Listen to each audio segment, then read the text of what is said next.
মাননীয় প্রধানমন্ত্রী নির্বাচনের আগে তিনি উত্তরবঙ্গে আবু সাইদ মুগ্ধর কবর জিয়ারত করতে গিয়ে তো শেষ পর্যন্ত গণভোটে হার পক্ষে ভোট দিতে বলেছিলেন।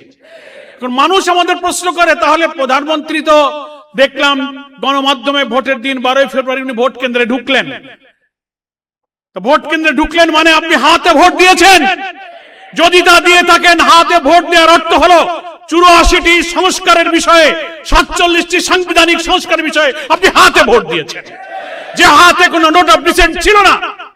আপনার আইনমন্ত্রী, আপনার চিফ হুইপ যারা কথা বলছেন, হাতে যদি ভোট দিয়ে থাকেন তার অর্থ হলো আপনি সমস্ত সংস্কারকে মেনে নিয়েছেন।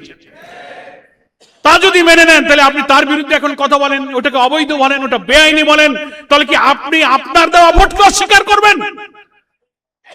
আত্মপরিচয়কে আপনি ভুলে যাবেন, আপনি নিজের সিদ্ধান্তকে ইগনোর করবেন। আর তা যদি না হয়, তাহলে আরেকটা পথ আছে, পার্লামেন্টে আপনাকে এসে বলতে হবে যে না, আমি হাতে ভোট দেইনি। জাতির কাছে সত্য স্বীকার করুন। পরিশেষে আমি বলতে চাই, যেহেতু আমাদের আসল নেতৃবৃন্দ পার্লামেন্টে যারা লড়াই করছেন, আর অনেক জাতীয় নেতৃবৃন্দ বক্তব্য রাখবেন, আমি এইটা বলে শেষ করতে চাই যে সামান্য জিনিস, এখনো ক্ষমতার 5 বছরের অনেক দিন বাকি। শুরুতেই আপনি যে সংকট তৈরি করেছেন তা না করলে ইতিহাসের বড় শিক্ষা হলো ইতিহাস থেকে কেউ শিক্ষা নেয় না। আপনাদেরকে সেই শিক্ষা নিতে হবে, তা না হলে যারা এই কর্তৃত্ববাদী ফ্যাসিবাদী শাসনের দিকে দেশকে নিয়ে গিয়েছিল তার পরিণতি থেকে আপনাদেরকে শিক্ষা নিতে হবে। জাতির সামনে এখন জ্বালানি সংকট, এখন হামের সংকট, দ্রব্যমূল্য, রেমিটেন্স কিভাবে কমছে।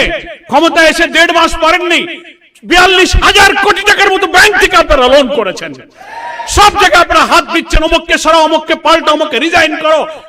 আপনার অবস্থা দেখে মনে হয় সেই কর্তৃত্ববাদী ফ্যাসিবাদের দিকে আপনি ধাবিত হয়েছেন। সেখান থেকে ফিরে আসুন, এই সংকটের সমাধান করুন।